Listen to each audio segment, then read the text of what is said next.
Hi everybody, today's video I want to take you through a dynamic warm-up. This warm-up is specifically aimed at people that are ready to get on the court and play some tennis, but this would be a good warm-up for a lot of other sports and activities too, because we're going to address the whole body, all the major joints, loosening up all of our ranges of motion that we don't use typically in our 9 to 5 if we're just sitting around, and preparing the muscles to be lengthened out and contract against some forces, whether that's our bodies moving around on the court or lifting weights or whatever we want to do.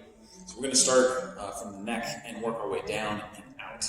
So neck, we're going to start really simply just by rolling our ear to our shoulder, letting our head come forward, chin to chest, ear to the other shoulder, and then just shoot straight across, ear to other shoulder, and then back down. So we're going to go like this. You can go back with your head, but it's a little harder on the neck, so I say avoid that, just shoot across. So from the side, it'll look like this. The reason we want to do this, and if you're following along, you can just do these repetitions with me, as I talk about why we're doing it, is because in tennis and a lot of field and court sports, you're going to be moving your neck around a lot without realizing it. Go ahead and switch directions now, because we're going to be trying to keep our eyes towards the net, towards our opponent as we're setting up in these different positions. Our forehand side, backhand side, looking up at the ball as we serve, and we want to avoid pinching things in our neck as we do that. So that gets our neck nice and loosened up. 5 to 20 of these repetitions, or maybe 10 to 20. There's a range because some people will warm up quicker than others, but you want to do these repetitions until you start to feel a little bit of fatigue in the muscle, a sense of warmness, and that's a good sign that you're getting blood flow into that area and things are ready to go. Now we're going to go into our shoulders. Not really our shoulder per se, because this is your shoulder, but we're moving the shoulder blades around on the ribs. So we're just rolling them back. If you want to keep your hands down by your side, as you do these, perfectly okay. To me, it feels a little more comfortable like this, with the hands clasped in front. Now, you want to make big circles here. Really shrug the shoulders up, roll back and down, like so. And then switch directions.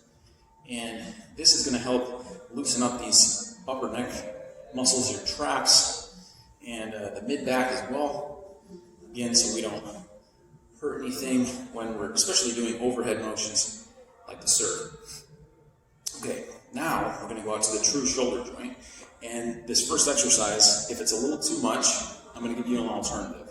So I'll just show you the lower key kind of exercise right now, which is just these little arm circles like this.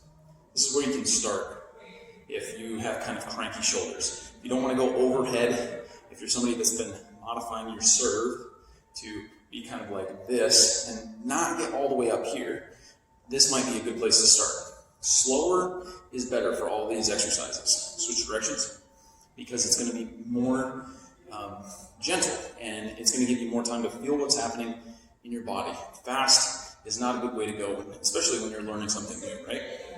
Now, the second exercise, it's a little more vigorous, we'll say. Have the elbows bent like this, and then we come down and out, reaching back, pulling your elbows in front, and then whip them down. Again, start slow, but this one's a little more dynamic, so this helps warm up the shoulders for that quick downward action, which is like your serve. Again, start slow, but then as you get used to it, you can start to increase the speed. Try to bleed that speed off at the end by bending the knees and pulling the arms out. So we exhale down, and then the arms circle back. Once you get into the rhythm, it feels really nice, as long as your shoulders can handle it. If it doesn't feel good, go back to these. Okay? Really important for the shoulders. Another commonly injured area for tennis is the elbow. So we're going to warm those up. Start like this, elbows bent, thumbs pointing back to you. Turn them out. You can leave your thumb in, but the thumb is kind of the guide. So we're trying to turn those out, like I'm trying to unscrew the arm. Keep trying to turn them out. Keep moving them out as you extend. You should feel some tension. Maybe around here, you might even get a pop. It's okay as long as it doesn't hurt. Thumbs in, back to your face, and out. Now this warm-up is going to be pretty thorough. You might not have time for all these. At least work your neck and your shoulders, and then these other core exercises we're about to do, especially for the lower body. Switch directions. If you're having a hard time with this one, just slow it down. Really try to isolate the motion at the elbow. Now this way, I'm kind of being a little more freeform. Some of it's going into my shoulders, but to really focus on the elbows, try to keep the shoulders still like this. And you'll feel that all around here. Okay? Go back to our core. Now we're going to rotate. Very important for tennis too. Keep your hips fixed. So if I had little markers on my hips, I don't want to see these turn. Waist up, so we're getting the back to rotate and free up. Hands in front I find is helpful, so we can guide ourselves with the shoulders and the hands, and then we rotate. You can turn your head too, the way you're rotating, if that helps guide you. Notice I'm trying to keep my hips turning, so it's all in that upper back area. Try to stay tight here in the midsection. You should feel this on the sides. When you get to that end range, you're pulling yourself into that end position. Super important for those ground strokes so we don't tweak our back. Side to side motion, also important. So one arm up, other hand down, reach across with bottom hand, top hand up and over. Exhale, feel the stretch through the length of the outside of the body on the top arm side. Switch, other arm up. And this can even go all the way down into the side of the hip. Once you're comfortable with your end range, if you're going and you're finding yourself holding your breath or something straining, you're probably going too far. All of these exercises, you want to find a comfortable range where you feel a mild stretch at the end. Right there. But notice we're not holding that position. We're just getting to that stretch and then backing off. We don't want to hold it, because we're trying to warm up. Holding static positions is good for cool down, but for preparing for something like a tennis match, it doesn't help us that much, and it can even make us a little weaker and slower.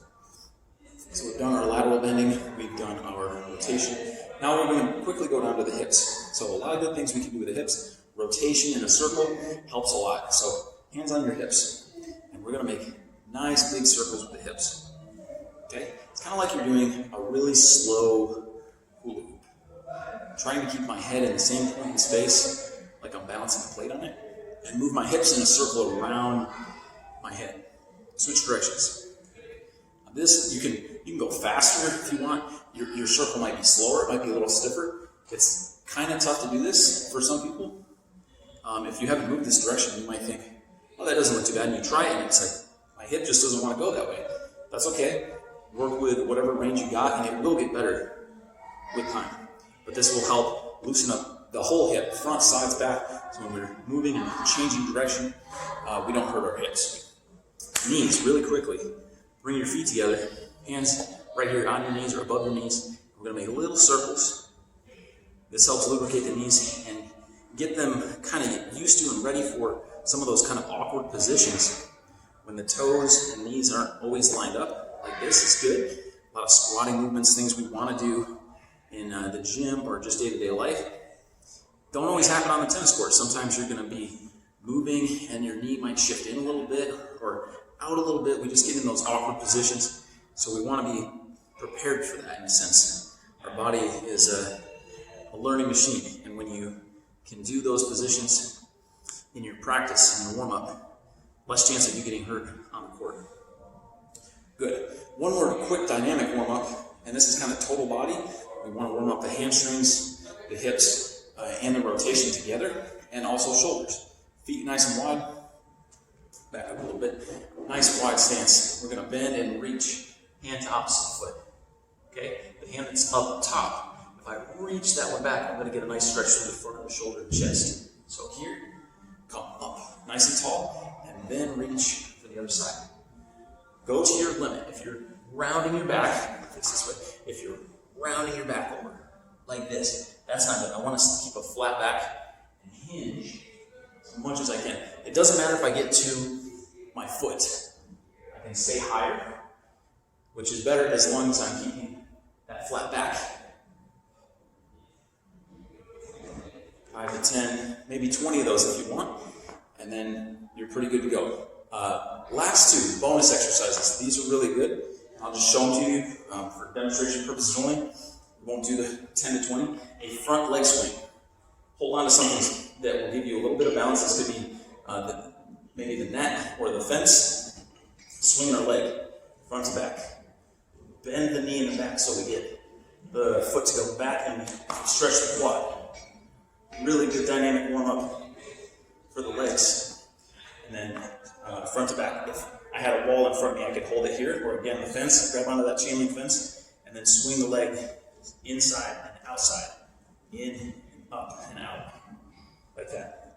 You can do it without holding on to anything, obviously, but it's a little harder, challenging my balance here, which might not be a bad thing, but if you just want to warm up the legs, don't be afraid to do something for balance. And obviously do that on both sides. If you run through that routine pretty quickly, you're going to cover all the major bases and you'll be ready for some tennis. Hope that's helpful, guys. If you have questions, send us a message or leave a comment and be happy to answer it. Thanks a lot.